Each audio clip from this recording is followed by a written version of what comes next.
छोड़ो मुझे, क्यों पकड़ रखा है मुझे? छोड़ो, नीचे बिठा से, नीचे बिठा। मुंह खोल इसका, मुंह खोल।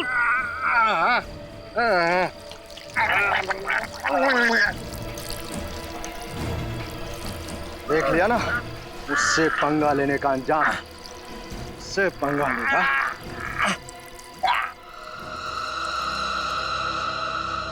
बॉस, ये उंगली एक लड़की की है जिसकी उम्र 22 से 25 साल के बीच में है। सर कोई और खास बात? हाँ, एक खास बात पता चली है। ये उंगली जिस किसी भी लड़की की है उसे जरूर कोई किडनी की तकलीफ और फंगल इन्फेक्शन हुआ है। इतनी कम उम्र में किडनी की बीमारी? बीमारियां आजकल उम्र देख के नहीं होती हैं फ्रेडी। निखिल, एक काम करो, पता लगाओ इस हफ्ते भर में 22 और 25 साल की उम्र की कितनी लड़कियां गायब हुई हैं और उनके गायब होने के रिपोर्ट्स लिखवाए गए हैं। हाँ सर, मेरी समझ में ये नहीं आ रहा है कि उस लड़की की उंगली वहां तक पहुंची कैसे? मच्छी ले लो, मच्छी, ताजी ताजी मच्छी, पापलेट, सुरमई, झींगा, मच्छी ले लो, ताजी ताजी मच्छी, मच्छी ले लो, मच्छी, ताजी ताजी मच्छी। मच्छी ताजी है ना? एकदम ताजी। दो हाथ ले चढ़ो। बांगड़ा कोनी। पापलेट कैसा दिया है? 806 भाई 800 कुछ है? अरे पापलेट बेच रही या सोना? अरे क्या साहिब, मैं मजाक करते हैं। सोना किधर 800 में मिलेगा? एकदम सही भाव है। ये 500 रख और सारी पापलेटें बांध दे।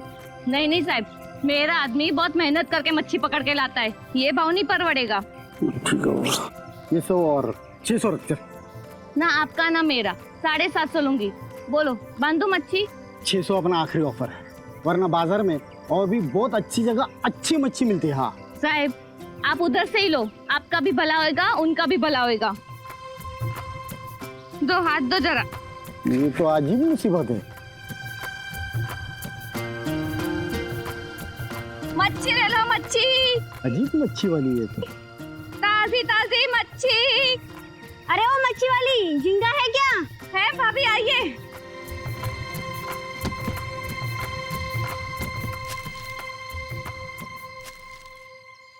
मच्छी ले लो, मच्छी।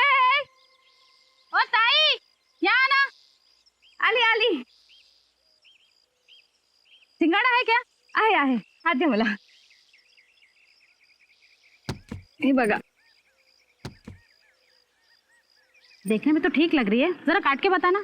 क्या मेम साहब, बाहर से जितना ताजा है अंदर से भी उतना ही ताजा है।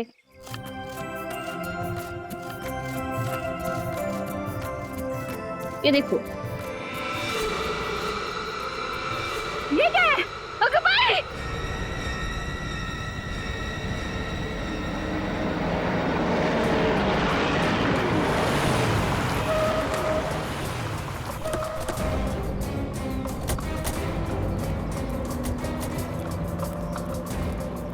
आप ही ने फोन किया था? जी, जरा इससे पूछिए, इस मछली में इंसान की उंगली कहाँ से आई? मुझे कुछ नहीं मालूम साहब, सच्ची मुझे कुछ नहीं मालूम।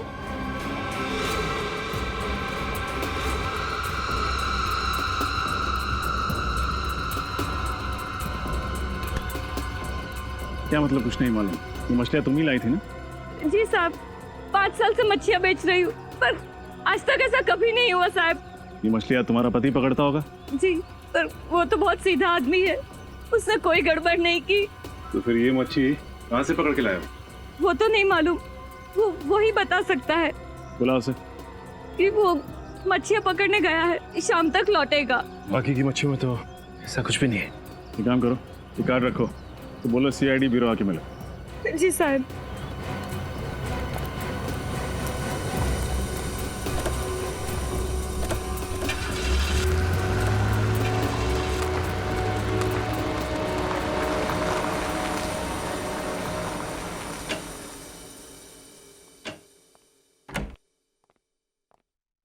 रेडी? इतना परेशान क्यों लग रहे हो? कुछ नहीं सर। कुछ नहीं मतलब कुछ बात तो जरूर है। फ्रेडी देखो, जब मैं परेशान था ना तो तुमने मेरे दिल का बोझ हल्का किया था। आज मेरी बारी, चलो बताओ क्या है। सर मुझसे एक बहुत बड़ा जुर्म हो गया है और उस जुर्म का प्रायश्चित तो मैं कैसे करूं समझ में नहीं आ रहा है। जुर्म किया? कैसा जुर्म? कैसे बताऊं सर, बताते हुए भी शर्म आ रही है, खुद पे गुस्सा आ रहा है। मैं इतना बड़ा गुनाह कैसे कर सकता हूं? अरे ऐसा क्या गुनाह किया है? चलो अब मुझे बताओ प्लीज। एक शर्त पे बताऊंगा। ठीक है, क्या शर्त है बोलो। किसी को बताओगे तो नहीं? तो फ्रेडी मैं किसी से कुछ नहीं कहूंगा। देखो तुमने मेरी बात अपने तक रखी थी, तुम्हारी बात भी मैं अपने तक रखूंगा। चलो बोलो। कान में बताऊंगा। ठीक है।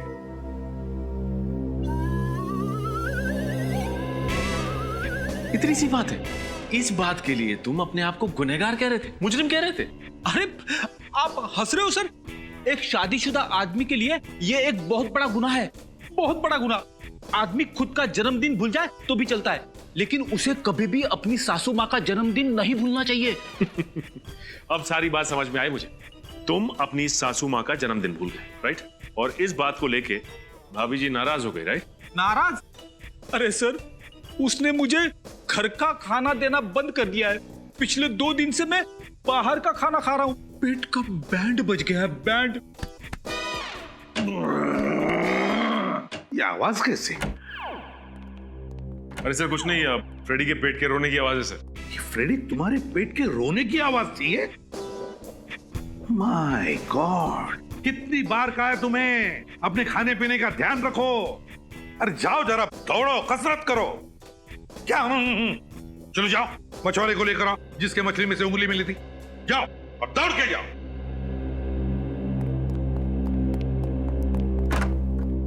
मिसिंग पर्सन ब्यूरो से क्या पता चला? सर इस हफ्ते 5 ऐसी लड़कियों की रिपोर्ट लिखवाई गई है जो मिसिंग है, जिनकी उम्र 22 से 25 के बीच में।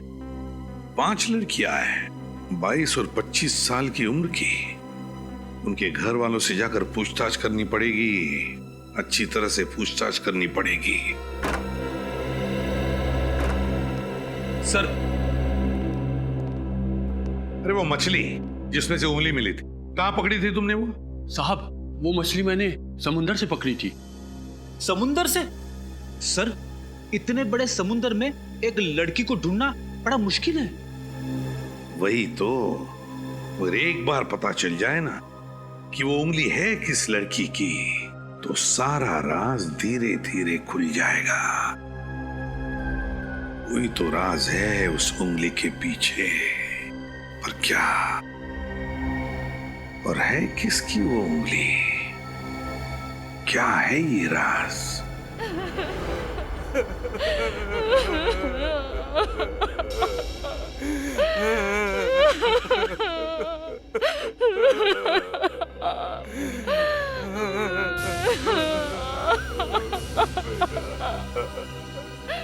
किरण की तो मौत हो गई? सर हम तो किरण के बारे में जानकारी हासिल करने आए थे, लेकिन यहाँ तो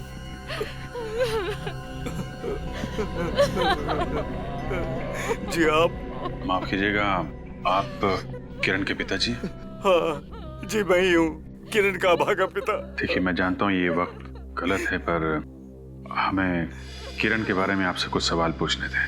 क्या आप पुलिस वाले हैं? हम लोग सीआईडी से हैं। सीआईडी? सीआईडी से? पूछो, क्या पूछना चाहते हो? दरअसल हमें एक उंगली मिली है, कटी हुई उंगली, और हमें शक है कि वो उंगली आपकी बेटी किरण की है।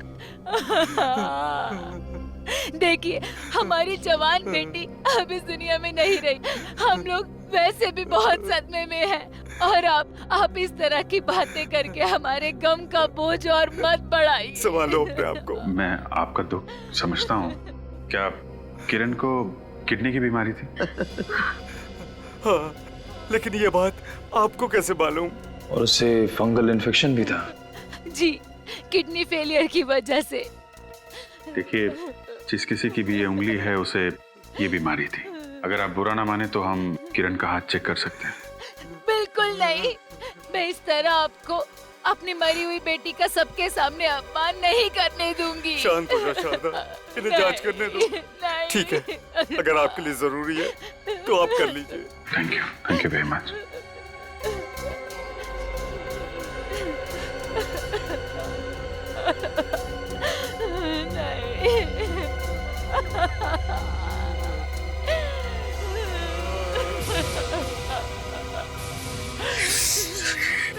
सर इसकी उंगलियां तो ठीक हैं मगर नाखून नहीं है। हाँ सर। किरण तो लापता थी, फिर ये आपको कब मिली? कल ही मिली हमें इसकी लाश आरके हॉस्पिटल के मॉर्ग रूम से। Morgue room?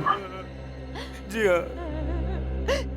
देखिए, मैं जानता हूँ ये आपके लिए आसान नहीं है, पर हमें किरण की लाश फॉरेंसिक लैब ले जानी होगी जांच के लिए। बिल्कुल नहीं, शांत हो जाओ। आप ऐसा नहीं कर सकते। शांत हो, शांत हो, शांत हो। किरण की लाश को फॉरेंसिक लैब भेजने का इंतजाम करो। हाँ सर, ये उंगली किरण की नहीं है ना? हाँ बॉस, ये उंगली किरण की नहीं है। तो फिर किसकी है सर? ये उंगली किसी 50 से 55 साल के बुजुर्ग की है। लेकिन सर आप ही ने तो कहा था कि ये उंगली किसी लड़की की है। हाँ कहा था, लेकिन उस वक्त मैंने सिर्फ नाखून के बलबूते पर कहा था। मगर सर, अरे यार गलती हो गई, मानते हैं हमसे गलती हो गई, हम भी इंसान है बॉस। हाँ हाँ साळुंखे यार, मगर प्रॉब्लम ये है कि किरण के घर वाले उसका अंतिम संस्कार करने के लिए ले जाने वाले थे बॉडी। बहुत तकलीफ हुई थी अभिजीत और निखिल को जब वो वहां पहुंचे थे। I am sorry boss, really very sorry. लेकिन अब मैं कंफर्म हूं, ये उंगली किसी 50 से 55 साल के बुजुर्ग की है और उसे ब्लड कैंसर था। Blood cancer? हाँ सर, और उनको मरे हुए 4-5 दिन हो चुके होंगे। कुछ और पता चला? हाँ, ये देखो बॉस, ये उंगली बहुत बुरी तरह से कुचल गई है किसी भी वजह से। किसी एक्सीडेंट की वजह से? हाँ हो सकता है। निखिल एक काम करो, किरण की बॉडी उसके घर वालों को सौंप दो और उनसे कहो कि हमसे गलती हो गई और हम माफी चाहते हैं। रजत, पता लगाना पड़ेगा किसी ऐसे आदमी का जिसकी उम्र 50-55 की है और जिसे ब्लड कैंसर है और जिसकी उंगली बुरी तरह से कुचल गई है एक्सीडेंट में। देखते हैं इस हॉस्पिटल से क्या पता चलता है। एक्सक्यूज मी, हम लोग सीआईडी से आपसे कुछ पूछताछ करनी है। सीआईडी? क्या बात है सर, किसी का खून हो गया क्या? हाँ, हमें ये पता करना है कि कुछ दिन पहले आपके हॉस्पिटल में एक 50-55 साल के बुजुर्ग अपना कैंसर का इलाज कराने आए थे क्या? सर यहाँ सभी मरीज कैंसर का इलाज कराने ही आते हैं। आप किसकी बात कर रहे हैं सर? उन्हें ब्लड कैंसर था और एक हादसे में उनके हाथ का आगे का हिस्सा खराब हो गया था, इसीलिए उन्होंने ऑपरेशन भी कराया था उसका। अरे बाप रे, जिस इंसान को कैंसर था उसके साथ ये हादसा भी हो गया। जिंदगी भी ना पता नहीं कितना कष्ट देती है कई लोगों को। सर मैं चेक करके बताता। प्लीज। हाँ सर, आप ठीक कर रहे हैं। ऐसे ही एक बुजुर्ग की डिटेल है यहाँ पे। अच्छा, नाम क्या उनका? सर इनका नाम पुनीत नाम है सर इनका। एड्रेस क्या? सर 32 VRB रोड, ज्योति नगर। ज्योति नगर?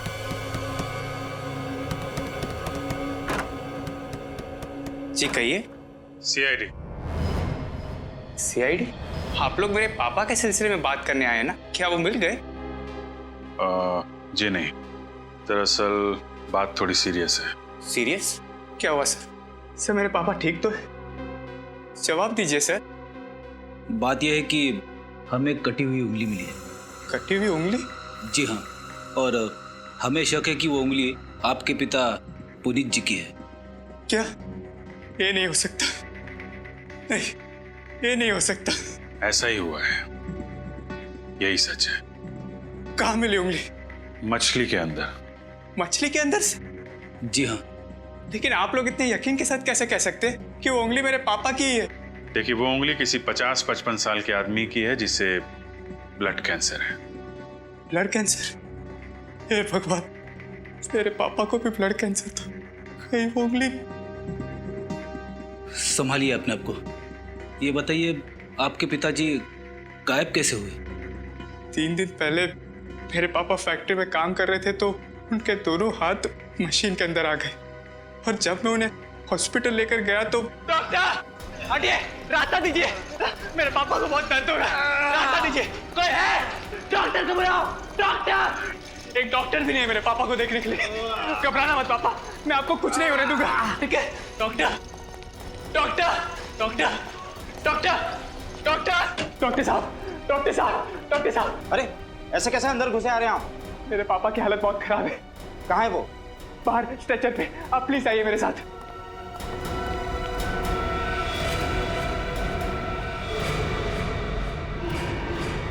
कहाँ है आपके पिताजी? यहीं पे तो थे, कहाँ चले गए?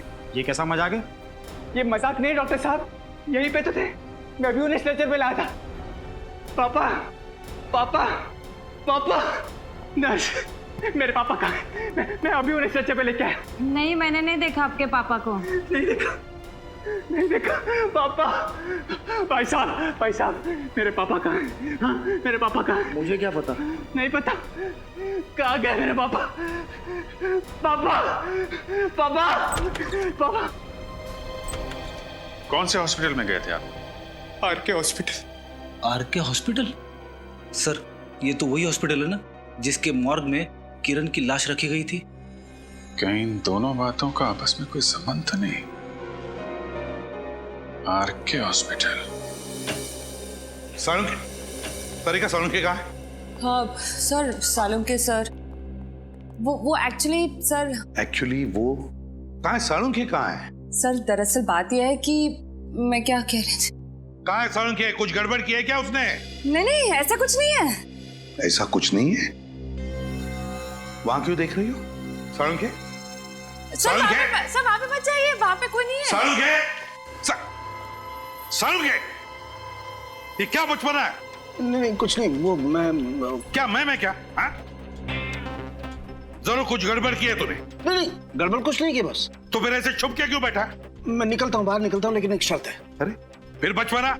तुम मुझे कुछ कहोगे नहीं। तू पहले बाहर आ। हाँ, निकलता हूँ। क्या हुआ बता? क्या गड़बड़ की है तूने? नहीं, गड़बड़ कुछ नहीं की है बॉस। मैं तुम्हें कुछ बताना चाहता हूँ। क्या बताना चाहता है?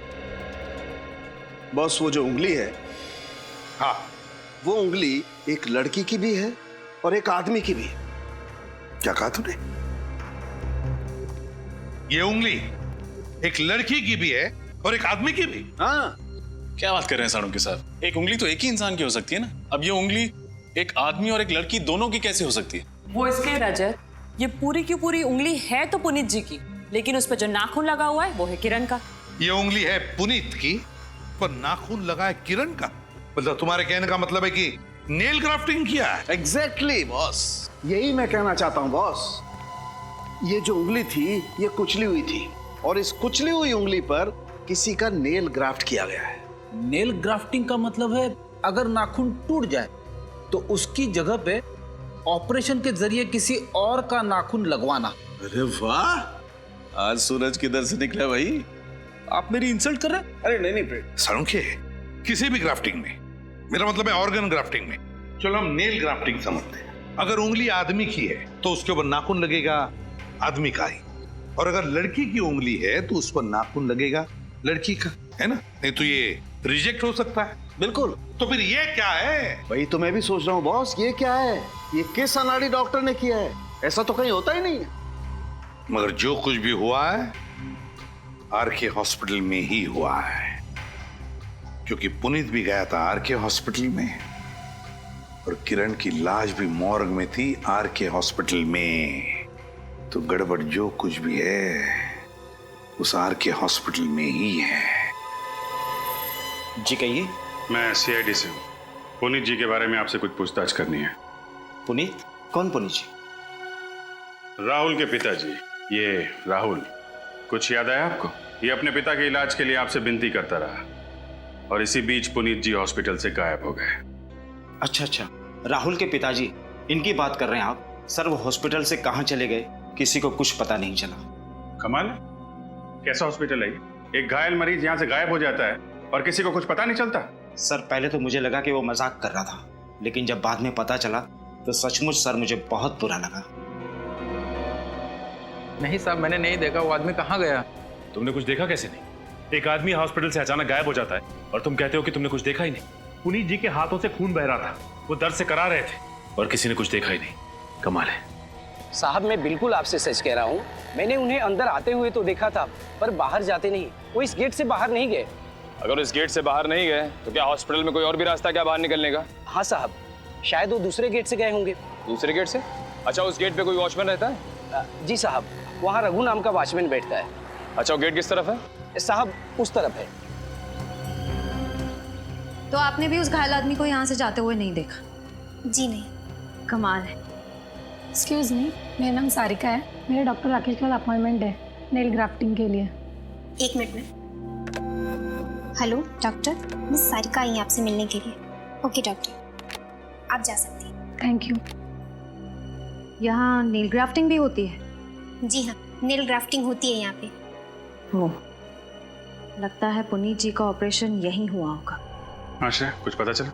सर, नेल ग्राफ्टिंग का ऑपरेशन इस हॉस्पिटल में किया जाता है। इसका मतलब जो कुछ भी हुआ है इस हॉस्पिटल में ही हुआ होगा। हो सकता है सर। हाँ निखिल, ओके ठीक है, तुम हॉस्पिटल के पीछे वाले गेट पे रहो, मैं मिलता हूँ। तुम लोग जरा नेल ग्राफ्टिंग एक्सपर्ट से बात कर लो, मैं अभी आता हूँ। हाँ निखिल। सर ये रघु हैं, उस दिन गेट पे ड्यूटी पे यही थे, अभी सो रहे हैं। सर लगता है हमारे देश के आधे वॉचमैन को ही बीमारी है ड्यूटी पे सोने की। ये बीमारी कम हो जाएगी तो जुर्म भी कम हो जाएंगे। उठाओ इसे। हट हट। क्या यार, इतना अच्छा सपना देख रहा था, तूने बेवजह जगा दिया। अच्छा, क्या देख रहे थे सपने में आप? देख रहा था मैं हमारे देश के क्रिकेट टीम का कैप्टन बन गया। मैच चल रहा है और आखिरी बॉल पर जीतने के लिए 6 रन चाहिए। मैच खत्म। सीआईडी। माफ करना साहब, ड्यूटी पे सोता है? सोने की पुरानी बीमारी है साहब, छूटती नहीं। अगर फिर से ड्यूटी पे सोया ना तो सीधा जेल में जाएगा, समझा? नहीं साहब, दोबारा ऐसी गलती नहीं करूंगा। अच्छा ये बता, अभी 2-4 दिन पहले इस गेट से किसी बुजुर्ग आदमी को जाते हुए देखा जिनके दोनों हाथ से खून बह रहा था? हाँ साहब, उसे कैसे भूल सकता हूँ मैं। कहाँ जा रहे हैं? इलाज करवाइए ना। अरे मुझे बहुत काम याद आ गया, मैं बाद में आऊंगा। उसके बाद वो दाएं तरफ की ओर चला गया था। दाएं तरफ? दाएं तरफ क्या? दाएं तरफ शायद ऑटो स्टैंड की तरफ चला गया होगा वो। इधर आगे ऑटो स्टैंड है क्या? हाँ साहब। ठीक है, चलो देखते हैं। अरे सुनो, यहाँ इधर पीछे हॉस्पिटल से 2-3 दिन पहले एक आदमी आया था जिसके दोनों हाथ से खून बह रहा था। उसको तुमने देखा था क्या? नहीं, मैंने नहीं देखा। अरे सुनो भाई साहब, ये सामने वाली हॉस्पिटल से 2-3 दिन पहले एक आदमी आया था जिसके दोनों हाथों से खून बह रहा था। कहीं छोड़ा उसे अपने ऑटो में? अरे सुनो भाई साहब। जी साहब। ये सामने वाले हॉस्पिटल से 2-3 दिन पहले एक आदमी आया था जिसके दोनों हाथों से खून बह रहा था। उसे आपने अपने ऑटो में कहीं छोड़ा क्या? जी साहब, याद आया, मैंने तो उसे अपने ऑटो में बिठाया था साहब। उसके दोनों हाथों से इतना खून बह रहा था कि मेरी ऑटो के अंदर चारों तरफ खून ही खून हो गया और शाम को मुझे ऑटो धोना भी पड़ा अपना। कहाँ छोड़ा? कहाँ था उस आदमी को तुमने? साहब याद आया, पुष्पा रोड के पीछे ना एक पुरानी झील है, वहां छोड़ा था उसको। सर ऐसी हालत में एक आदमी इलाज कराने के बजाय पुरानी झील की तरफ क्यों जाएगा? ये बात तो है, जरूर कुछ ना कुछ होगा उस झील के पास में। अच्छा, जब उस आदमी को झील के पास छोड़ा था वहाँ पे कोई और आदमी भी था? नहीं साहब, वहाँ कोई नहीं था, बल्कि वो जगह ना एकदम सुनसान थी। मतलब जो कुछ भी हुआ है उस पुरानी झील के पास ही हुआ है। शायद किसी ने पुनीत को मार के उसमें डाल दिया और फिर उसकी उंगली उस झील के अंदर मछली के पेट तक पहुंच गई। मुझे कल तक तुम सबके असाइनमेंट्स चाहिए, ओके? सर प्लीज 1 हफ्ता और दे दीजिए। नो जिमी, जिंदगी में डेडलाइन की कुछ अहमियत होती है, उसका पालन करना सीखो। अरे आप लोग? जी हम लोग सीआईडी से। सीआईडी? जी हाँ सीआईडी। तुम लोग जाओ। Okay sir. कहिए मैं आपकी क्या मदद कर सकता हूँ? इस हॉस्पिटल में नेल ग्राफ्टिंग एक्सपर्ट आप ही हैं ना? जी हाँ। तो आप ये बताएंगे कि किसी आदमी की उंगलियों पे औरत के नाखून लगाए जा सकते हैं? वैसे तो लगाए जा सकते हैं, लेकिन ऐसा कोई करता नहीं।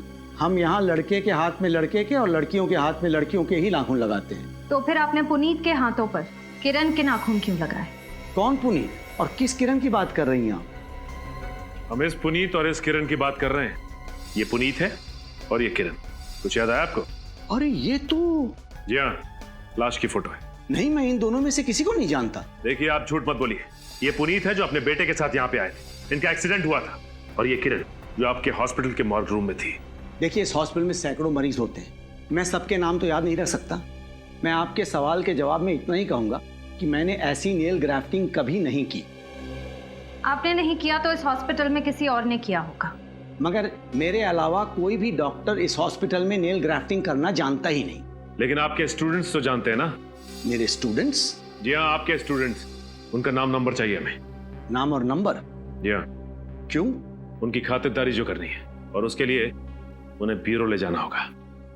देखिए, हमें अच्छी तरह से पता चल चुका है कि मिस्टर पुनीत की नेल ग्राफ्टिंग तुम में से किसी ने की है। बताओ, किसने की है? सर हम लोग तो स्टूडेंट है, पढ़ाई करते हैं, हम ऐसे क्यों करेंगे? जीके हॉस्पिटल के नेल ग्राफ्टिंग सर्जन का कहना है कि उन्होंने इस तरह की नेल ग्राफ्टिंग बिल्कुल नहीं की। तो बचते हैं सिर्फ आप लोग। बोलिए, आप में से कौन है जिसने ये नेल ग्राफ्टिंग की? कौन है जिसने किरण की उंगलियों के नाखून पुनीत जी को लगाए? सर, अगर हमें नेल ग्राफ्टिंग करनी होती तो हम लड़की के नाखून पुनीत जी को क्यों लगाते? ये तो हमारे उसूलों के खिलाफ है सर। वो इसलिए क्योंकि उस वक्त किरण की लाश भी तुम्हारी हॉस्पिटल के मॉर्ग रूम में पड़ी हुई थी। तुम लोगों ने सोचा कि क्यों ना किरण के ही नाखून लगा दिए जाए।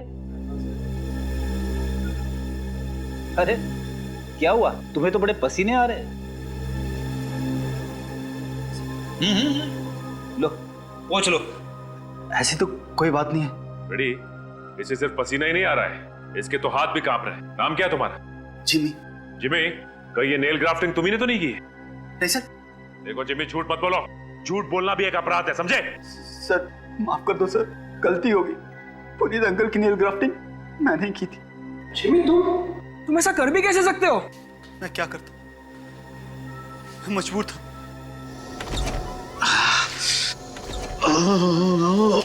ओह नो, ये कैसे हुआ? आपका तो बहुत खून बह रहा है। काम करते वक्त बेचारे का हाथ मशीन में आके बेटा उंगलियों के नाखून खराब हो गए। अंकल, अगर नाखून खराब हो गए हैं तो हो सकता है नेल ग्राफ्टिंग करानी पड़े। पर बेटा, इसमें तो बहुत खर्च आएगा। देखो बेटे, ना तो इनकी इतनी हैसियत है और ना ही इनके बेटे राहुल की इतनी हैसियत जो लाखों रुपए के इलाज का खर्च उठा सके। देखिए अंकल, मैं 25-30 हजार तो दे सकता हूँ, लेकिन उससे ज्यादा नहीं बेटा, तुम गलत समझ रहे हो। हमें पैसे नहीं चाहिए।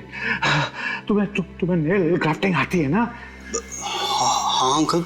बस बेटा, हम ये चाहते हैं कि तुम मेरी उंगलियों को नाखून लगा दो। नहीं अंकल, आप तो जानते हैं ना कि मैं पढ़ाई कर रहा हूँ, और अंकल मुझे ये सब करने की अनुमति नहीं है। नहीं बेटा, हमें पूरा विश्वास है कि तुम ये कर सकते हो। नहीं अंकल। हाँ बेटा, और फिर तुम डॉक्टर लोगों की भलाई के लिए तो बन रहे हो ना? हाँ अंकल, पर मना मत करना। अगर मेरा हाथ बेकार हो गया तो फिर मैं खर्चा कैसे चला पाऊंगा बेटा? ठीक है अंकल, मैं आपके लिए करूंगा, लेकिन अभी नहीं, रात को। और आप लोग पिछले दरवाजे से आना प्लीज अंकल। इसके बारे में किसी को पता ना चले। नहीं बेटा, किसी को भी पता नहीं चलेगा। इस बारे में राहुल को भी मत बताना। ठीक है अंकल, आप अपना ख्याल रखना। शुक्रिया बेटा। सर, पुनीत अंकल राहुल को ये बात इसलिए नहीं बताना चाहते थे क्योंकि वो जानते थे कि इलाज के लिए पैसा ना होने की बात सुनकर राहुल बहुत उदास हो जाएगा, डिप्रेस हो जाएगा। फिर भी तुमने ये गलत काम किया है। अपने डॉक्टरी ज्ञान का गलत फायदा उठाया तुमने। सर मैं क्या करता, जिन हाथों ने मुझे बचपन में झूला झुलाया, चोट लगने पर मरहम लगाया, सर जिन हाथों ने मुझे भूख लगने पर खाना खिलाया, उन हाथों को खून से लहूलुहान कैसे छोड़ देता? सर मैं पुनीत अंकल के साथ ऐसा कैसे कर सकता था सर? ठीक है, फिलहाल आप लोग जा सकते हैं। जरूरत पड़ने पर हम आपको फिर बुलाएंगे। जी सर। पुनीत जी हॉस्पिटल से सीधा पुरानी झील की तरफ गए थे। उन्हें अब झील के आसपास ही तलाशना होगा।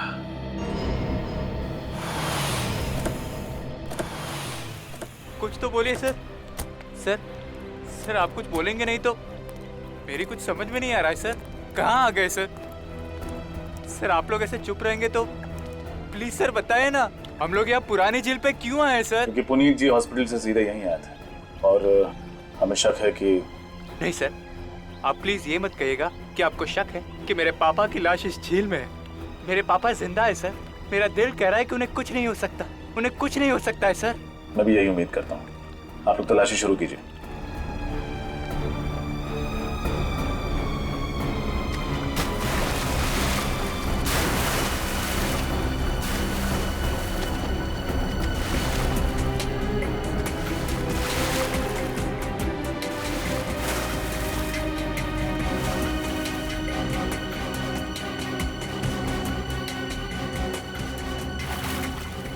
कुछ मिला क्या? सर कुछ भी नहीं है। मैंने कहा था ना सर, मेरे पापा बिल्कुल ठीक है, पापा बिल्कुल ठीक है। देखो राहुल, जब तक अच्छी से तलाशी नहीं ले लेते कुछ कहा नहीं जा सकता। ढूंढो और ढूंढो। सर चाकू मिला है। चाकू लेके आओ।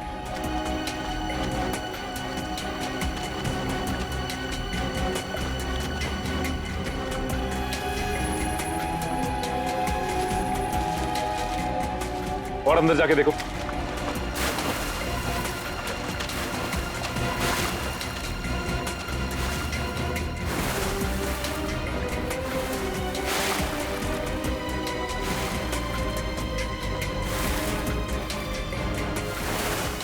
सर यहाँ लाश है सर।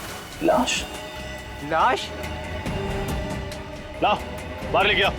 ए जल्दी आओ। चलो पकड़ो, लाश निकालो।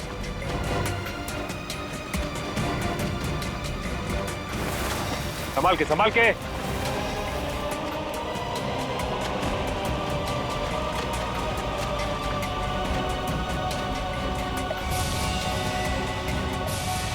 पापा, पापा, ये नहीं हो सकता। आप मुझे छोड़ के नहीं जा सकते। संभालो अपने आप को। वादा कीजिए सर, जिस इंसान ने मेरे सर से मेरे पापा का साया हटाया है, आप उसे जिंदा नहीं छोड़ेंगे। प्लीज वादा कीजिए सर। मैं वादा करता हूं, जिसने भी पुनीत जी की हत्या की है उसे सिर्फ और सिर्फ फांसी होगी।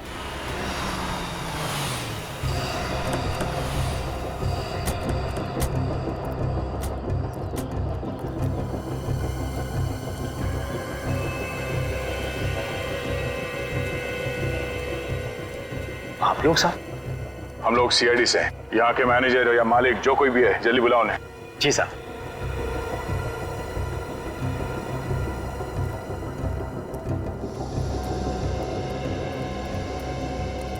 क्या हुआ साहब?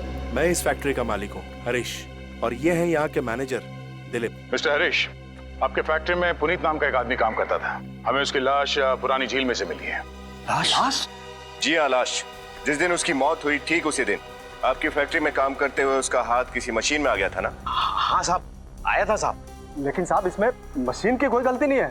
पुनीत खुद ही बहुत लापरवाही से काम करता था साहब। बिल्कुल नहीं साहब, हमने पुरानी मशीनें बदलने के लिए इन्हें कई बार कहा, इन्होंने एक भी नहीं सुनी।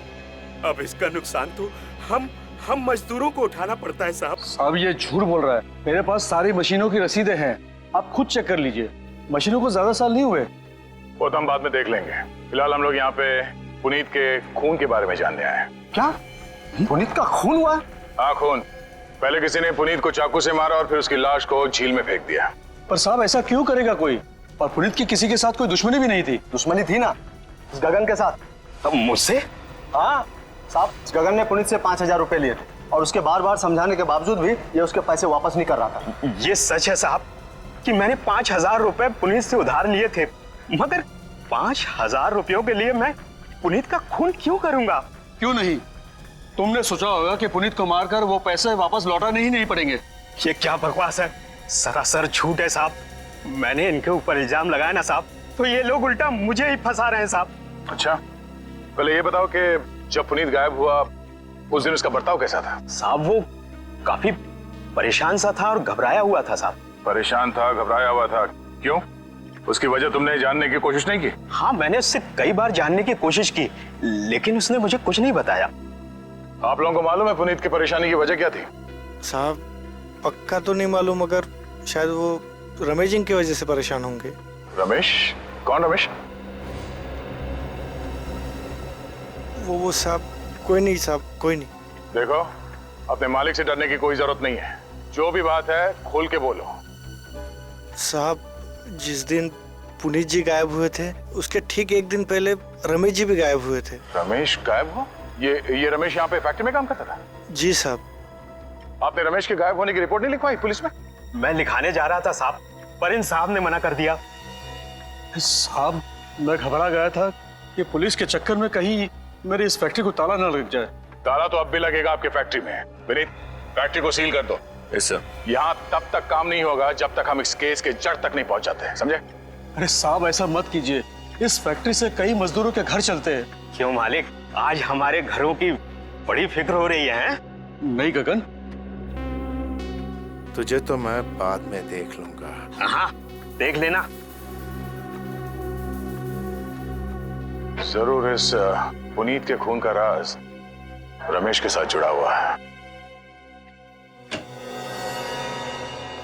तो ये बात तो पक्की है कि ये उंगली पुनीत की है। हाँ बॉस, और ये बात भी पक्की है कि इसका खून इसी चाकू से हुआ है जो आपको झील में मिला था। कुछ नई बात बता सालुंकी। नई बात बताने के लिए बुलाया। आओ, ये देख रहे हो क्या है? पानी। फ्रेडी सर, पानी के ऊपर तैरता हुआ कुछ नजर आ रहा है? तेल?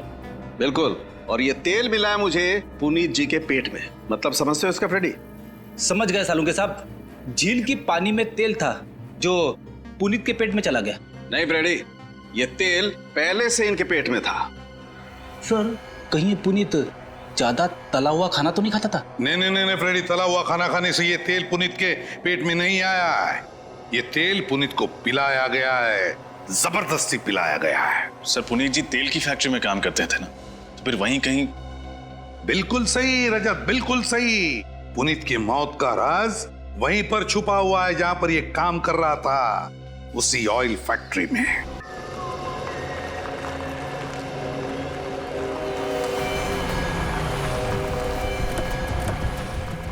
विनीत, तुम यहां पे देखो, मैं वहां देखता हूं।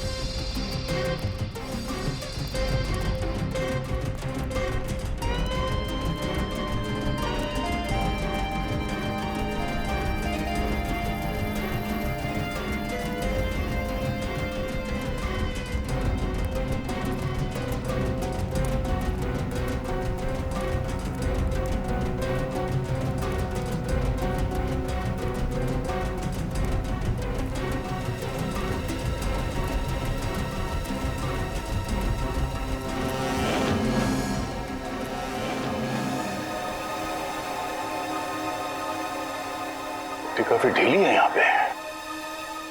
विनीत!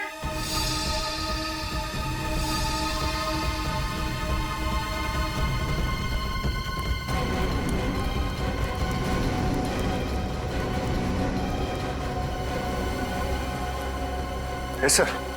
एक काम करो विनीत, गाड़ी में से खोदने के लिए कोई सामान लेके आओ। Yes sir.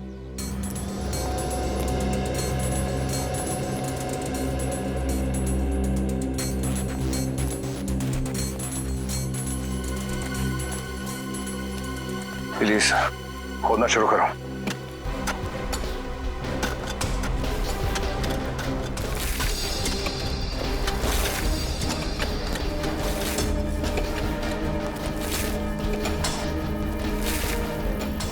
एक मिनट, हाथ से हटाओ।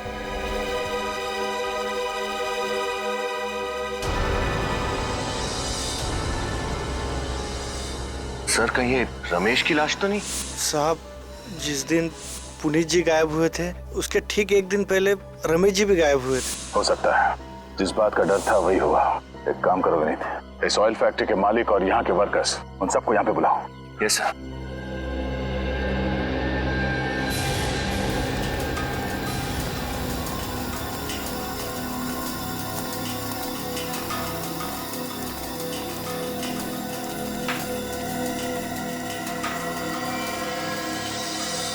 साहब, ये तो रमेश है। तो रमेश की लाश को यहाँ गाड़ रखा है और हम में से किसी को कुछ खबर नहीं। तो मिस्टर हरीश, क्या कहना है आपका? मैं क्या कहूँ सर, मुझे नहीं मालूम कि ये लाश यहाँ कैसे आ गई। लाश? इस लाश का नाम रमेश है। इसका नाम जरा इज्जत से लीजिए। आपकी तिजोरियां भरने में इसने भी खून पसीना बहाया है, समझे?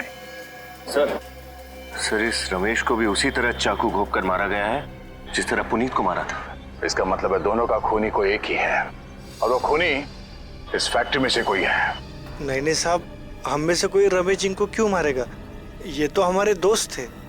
कौन किसका दोस्त था और किसका दुश्मन बहुत जल्द पता चल जाएगा। वो कैसे? आज शाम 7 बजे एमआई रोड पे एक गवाह खूनी का नाम बताने वाला है। उसने खुद पुनीत का खून होते हुए देखा है। क्या? जी हाँ। बस आज शाम तक का इंतजार है। फिर पता चल जाएगा खूनी कौन है और वो होगा सलाखों के पीछे।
अरे तुम? हाँ मैं। तुम जिंदा हो? तुमको क्या लगा मैं मर गया? ये सब बुलेट प्रूफ जैकेट का कमाल है। ये देखो।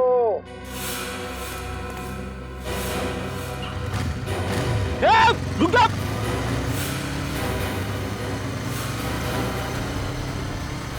रुक जा! सर जल्दी जल्दी!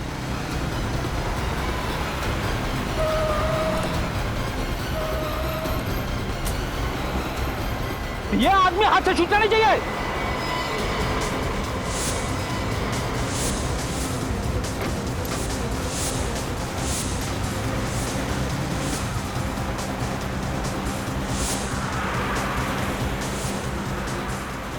सर ये तो हाईवे की तरफ भाग रहा है। हाईवे तक पहुंचने से पहले ही पकड़ लेंगे फ्रेडी।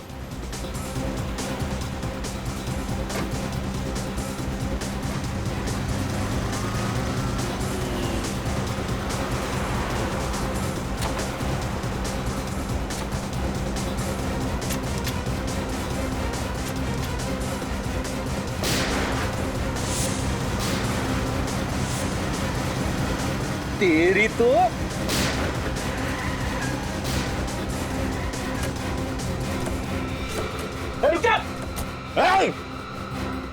ये घूंघट तो उतार। ओह, तुम हो। क्या सोचा था सीआईडी से बच के भाग जाओगे? गलती हो गई साहब, माफ कर दीजिए मुझे साहब। दो खून हो गए साहब। चुप! दो खून करने को तुम गलती कहते हो? गलती! बहुत बड़ा जुर्म किया है तुमने। क्या करता साहब, और कोई रास्ता ही नहीं बचा था। अच्छा, और कोई रास्ता नहीं था? ऐसी भी क्या मजबूरी थी? क्या मजबूरी थी? सुनाओ मैं। साहब, रमेश के साथ मिलकर मैं फैक्ट्री से तेल चोरी करता था और फिर उसी तेल में मिलावट करके बाजार में ऊंचे दामों में बेचता था साहब। जिस थाली में खाते थे उसी थाली में छेद करते हुए शर्म नहीं आई तुम्हें? कभी कभी इंसान पैसे की लालच में अपने रास्ते से भटक जाता है साहब। मैं भी भटक गया था साहब, और शायद रमेश को अपनी गलती का एहसास हो गया था और वो मुझसे कहने लगा था कि बहुत जल्द ये सब बंद करना होगा। मेरी बात को समझ दिलीप, बेईमानी की घी की रोटियों में वो सुकून नहीं है जो ईमानदारी की रूखी सूखी रोटियों में सुकून है। हाँ। अच्छा बेटा, तेरा पेट भर गया तो अचानक से तेरे जमीर में ईमानदारी के दीपक जलने लगे। एक बात याद रख, ईमानदारी के दिए को गरीबी की हवा के झोंके पल भर में बुझा देते हैं। नहीं दिलीप, ऐसी कोई बात नहीं है। मैं अपने मालिक को और ज्यादा धोखा नहीं दे सकता, इसलिए आज से इस काले धंधे में तुम्हारा साथ नहीं दे सकता भाई। बस तू मत दे मेरा साथ, मैं ये काम अकेला भी कर सकता हूँ। नहीं, तुम ऐसा नहीं कर सकते हो। अगर तुम ऐसा करोगे तो मैं मालिक को सब कुछ बता दूंगा।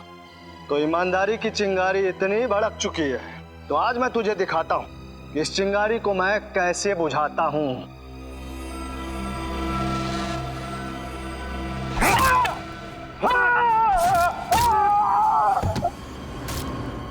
चलो ले चलो इसे, ले चल।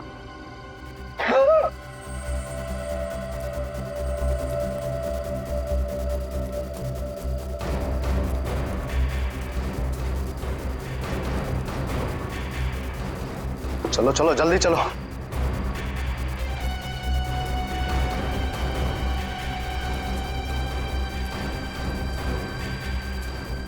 संभालो संभालो संभालो, जल्दी आ जाओ, जल्दी जल्दी करो, कोई देख ना ले।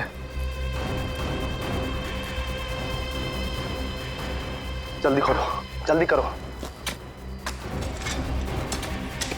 कोई देख लिया तो मुसीबत हो जाएगी, जल्दी करो। इधर से खोदो, खींचो इसे।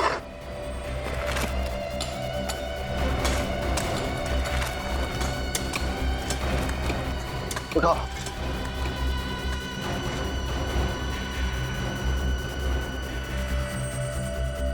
डाल दो, कोई देख लेगा तो मुसीबत हो जाएगी। मैंने देख भी लिया है और सुन भी लिया है। मैं रमेश की कुर्बानी हुई बर्बाद नहीं होने दूंगा। तुम लोग अपने आप को कानून के हवाले कर दो, वरना मैं वरना क्या कर लोगे? अगर तुमने अपना मुंह किसी के सामने खोला तो तुम्हें भी यहीं सुला दूंगा इसके साथ। मैं तुम लोगों से डरने वाला नहीं हूं। तुम लोग आज ही अपने आप को सीआईडी के हवाले कर दो, वरना मैं खुद सीआईडी को फोन लगाऊंगा। पुनीत, मैं तुम्हें मुंह मांगी कीमत दूंगा, सोच लो, वरना तुम्हारा भी एक बेटा है ना। जाओ, सोच समझ लो अच्छी तरह। फिर रमेश का खून करते हुए पुनीत ने तुम्हें देख लिया तो तुमने पुनीत को भी मार डाला। पुनीत को मैंने उसकी जिंदगी बचाने का मौका दिया था। नोटों से मैंने उसका मुंह बंद करना चाहा था, लेकिन वो अपनी गरीबी में ही खुश था। पैसों की चमक से भी उसकी ईमानदार आंखें चौंधिया नहीं पाई साहब। क्योंकि सच्चा इंसान था वो, एक सच्चा इंसान जिसकी ईमानदारी तुम खरीद नहीं सके, और फिर इसलिए तुमने उसका हाथ मशीन में डाल दिया। हाँ साहब, लेकिन वो खुशनसीब था कि उस समय बच गया।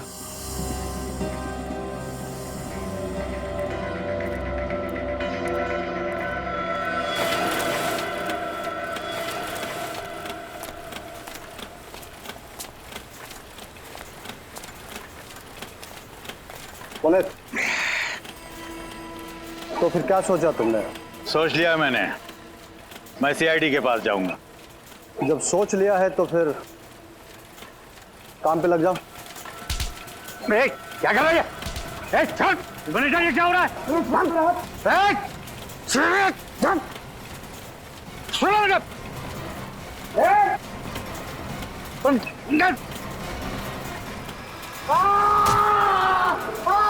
चलो चलो चलो चलो, भागो, छोड़ दो, भागो भागो भागो।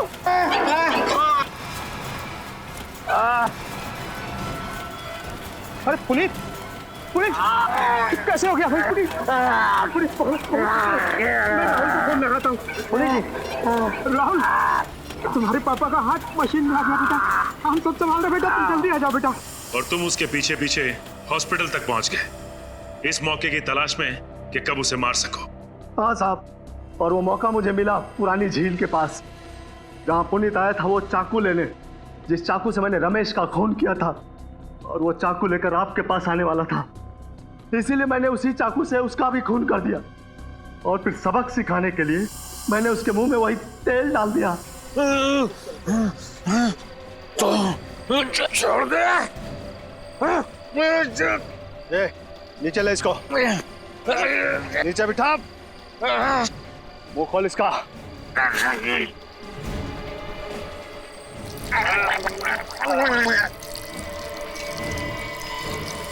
और उसी तेल ने तुम्हें पकड़वा दिया। तुम्हारे जुर्म की पूरी दास्तां कह दी उस तेल ने। अब सड़ते बैठना जेल की सलाखों के पीछे, फांसी का ऑर्डर आने तक हिसाब लगाते बैठना कि कहीं ये बेईमानी का तेल तुम्हें महंगा तो नहीं पड़ा।